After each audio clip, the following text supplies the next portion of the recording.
Yritätte pelotella minua. Minä en helposti pelästy. Hoi. Tai juuri unta, että asuin vesimelonissa. Nipsuko rakastunut? Siinä tapauksessa voitte syöttää minut siilille. Minä tahdon onneni takaisin. Kestä, minä pyörryn tähän paikkaan. Herra jestas, lumipallo keskellä kesää. Mikä hätänä? Vampyyri on täällä. Mitä sinä sanoit? Vampyyri. Näkymätön. Ei voi siis nähdä.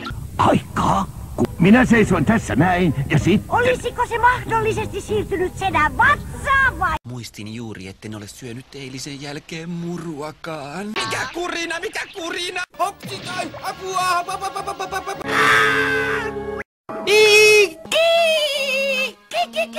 Kun minä oikein jysäytän, niin se ei totisesti ole mikään kamelin pieru. Ai kamelin pieru?